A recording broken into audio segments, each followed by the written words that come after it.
So this campground's different to what I was expecting. From the app, it looked green and spacious, but it's more permanent or long-term stayers, and it's not feeling particularly private.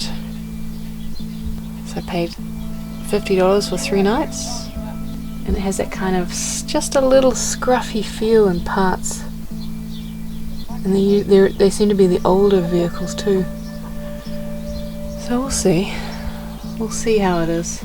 So I've been listening to the odd car racing around. I was thinking, gosh, there's a lot of hooligans in the area.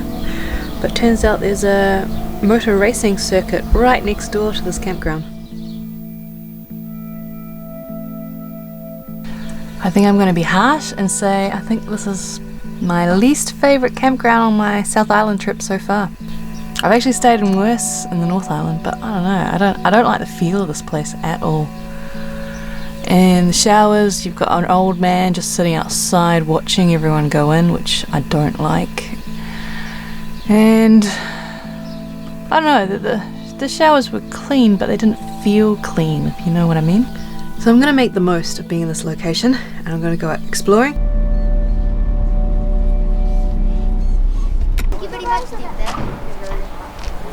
I think Bluff kind of advertise themselves as the lowest point in the North Island, and that's why they've got that kind of funky sign.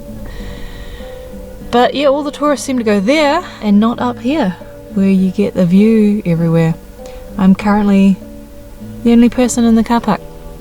But yeah, if you make it down here, it's worth coming to the top of this hill. Yeah. And I stopped at the longest wharf in New Zealand. But you can't actually walk on it, it's all commercial apparently, but yeah, you can see it from here at least. I survived 3 nights at this campground, and I'm moving to Riverton, which is just half an hour down the road. There you go, you can't judge a book by its cover. While I was packing up, one of the locals at the campground wandered over and had a chat, and he was really nice.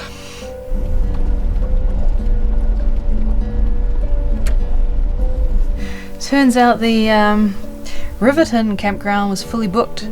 So I've driven over to COLAC Bay, which is maybe a 15-minute drive down the road, and I've managed to have a spot for a couple of nights here. So I'd paid for 2 nights powered here. It's $20 a night for power.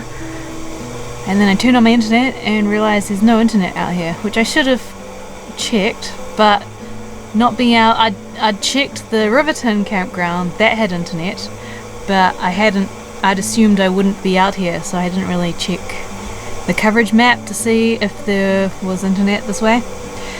So I need to work tomorrow. So I've just gone to the office and changed from 2 nights down to 1 night.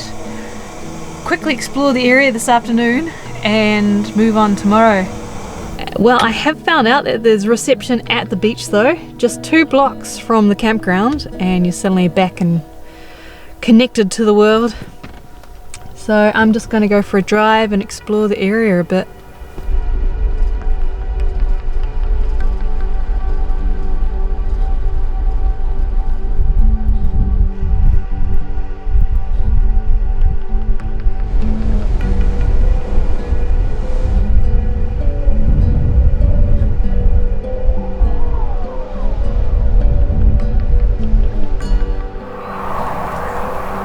A lovely day today.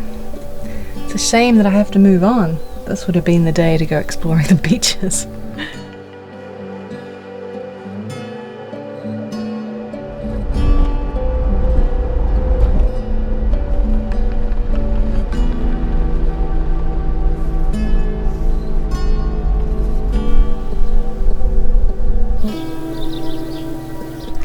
First impressions, this is a very quiet and peaceful campground.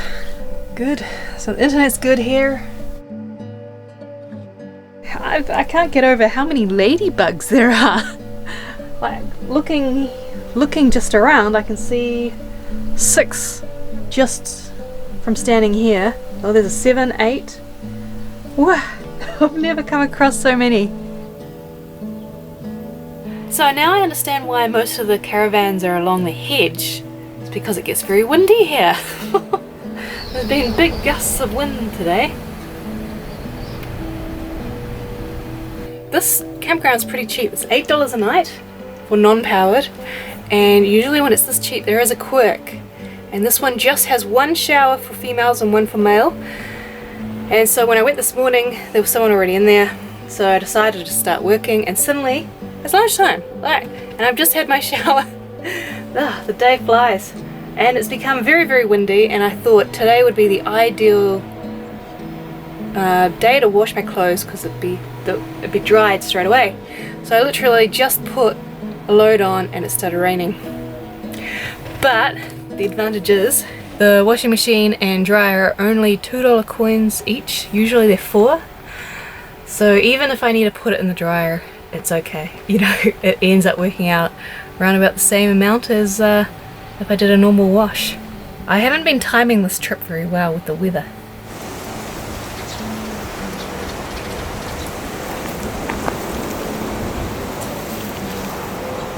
And it's moving day. I'm just doing a little drive, 1 hour to the Catlins. I'm going to stay at a NZMCA park again, and I've been warned that there is no cell phone reception there through the app, so I guess I've been procrastinating here.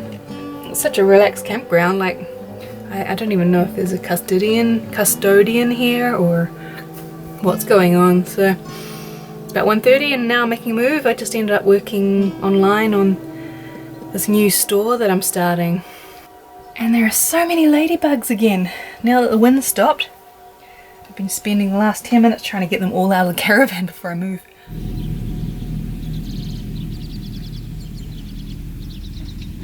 So my GPS has taken me on the wrong road, I think. It's the shortest, but it's also gravel and the highest peaks along the ridges.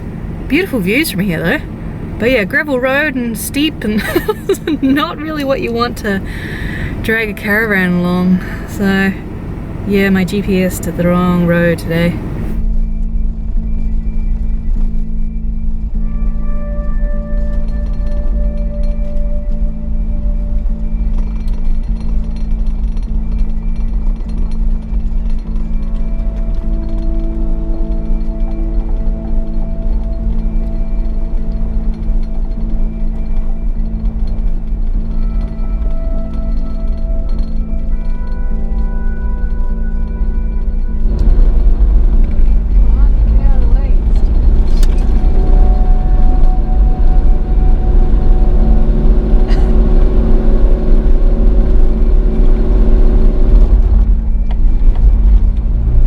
So I've learned a good lesson. You don't want to drop below 20 kilometers an hour when you're going up a gravel hill towing a caravan, which is what happened when I was trying not to hit a sheep in front of me. They're truly stupid creatures. I made it. I've made it to the NZMCA park and really did do the wrong route. Yeah, an interesting one though. This park's pretty basic, but I think a good base to go exploring. I'm planning to drive around the coast a little bit today and then tomorrow check out a couple of waterfalls.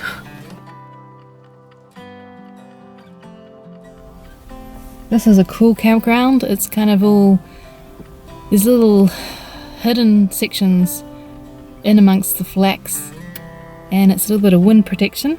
I've been here years ago with a tent and it was very windy, but there's plenty to do. There's an epic beach, lots of views, petrified forest. And this is the real bottom of the South Island as far as you can go, and it's on a farm.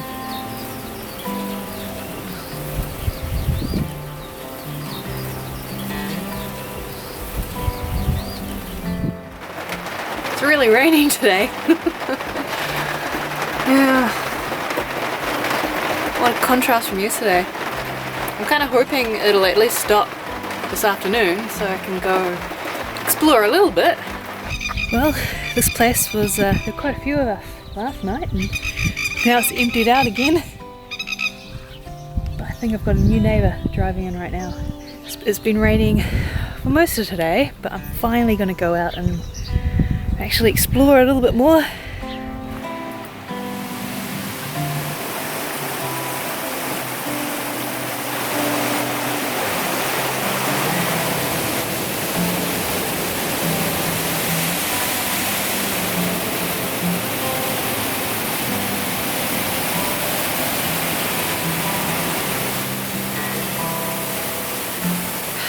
At the moment, I think that waterfall is my second favourite in the whole of New Zealand. It was layered and interesting. It's just me again. The only one here today. The other caravan just headed off an hour ago. I quite like it. $3 for a whole place to myself. I've been here 2 nights and there doesn't seem to be any cell phone reception and my internet doesn't work here. It must not reach a tower. I've kind of noticed when I've been driving around that messages will pop up, so I think there's just little places dotted around the Catlins that have reception, just not where I've been staying. So it's been good to have a detox, but at the same time I'm kind of keen to be connected to the world again.